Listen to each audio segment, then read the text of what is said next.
ఒకప్పుడు ఐటీ ఉద్యోగాలకు డిమాండ్ బాగానే ఉండేది. కరోనా సమయంలోనూ ఇతర ఉద్యోగాలపై ప్రభావం పడిన ఐటీకి డిమాండ్ ఏమాత్రం తగ్గలేదు. ఆ సమయంలో ఇంకా కంపెనీలు పోటీ పడి మరీ పెద్ద సంఖ్యలో ఉద్యోగుల్ని నియమించుకున్నాయి. కానీ గత ఏడాది వ్యవధిలో క్రమంగా ఉద్యోగుల్ని తగ్గించుకుంటూ వచ్చాయి.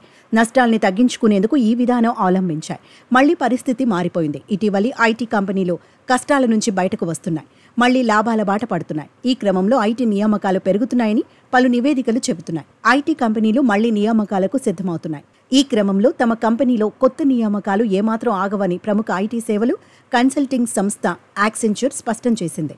ఈ నియామకాల్లో ఫ్రెషర్స్కే ఎక్కువ ప్రాధాన్యత ఉంటుందని company global chairperson CEO Julie Sweet investors కాల్స్కు సమాధానం ఇస్తూ తెలిపారు.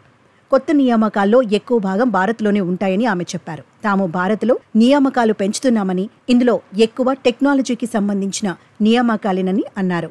అక్కడ ఇప్పటికే ఉన్న ఉద్యోగుల నైపుణ్యాలు పెంచేందుకు ప్రత్యేక శిక్షణ కార్యకలాపాలు చేపడుతున్నామని వెల్లడించారు.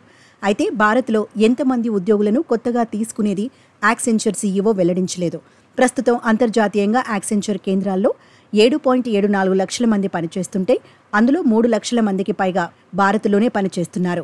ఇతర ఐటీ కంపెనీల్లానే యాక్సెంచర్ కూడా జెనరేటివ్ ఏఐపై ప్రత్యేక దృష్టి పెడుతోంది. తమ క్లయింట్లలో ఎక్కువ మంది టెక్, డేటా, ఏఐ పనితీరుకు సంబంధించి కొత్త విధానాలకు మారినందున తాము కూడా అందుకు అనుగుణంగా మారక తప్పటం లేదని యాక్సెంచర్ సీఈఓ జూలీ స్వీట్ అన్నారు.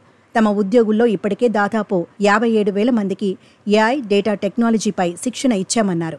2026 ఆర్థిక సంవత్సరం చివరి నాటికి 80,000 మందికి ఈ టెక్నాలజీల్లో శిక్షణ ఇవ్వాలని లక్ష్యంగా పెట్టుకున్నామని ఆమె స్పష్టం చేశారు. యాక్సెంచర్ ఈ ఆర్థిక సంవత్సరం ఇప్పటికే దాదాపు 4.4 కోట్ల గంటల పాటు తన ఉద్యోగులకు ఏఐతో సహా వివిధ టెక్నాలజీలపై శిక్షణ ఇచ్చింది. అంతకుముందు ఏడాదితో పోలిస్తే ఇది 10% ఎక్కువ. వచ్చే సంవత్సరం ఈ ఐటీ ఇండస్ట్రీలో ఉద్యోగ నియామకాలు 8.50% మేర పెరగొచ్చని ఇప్పటికే ఇండీడ్ అనే సంస్థ అంచనా వేసింది.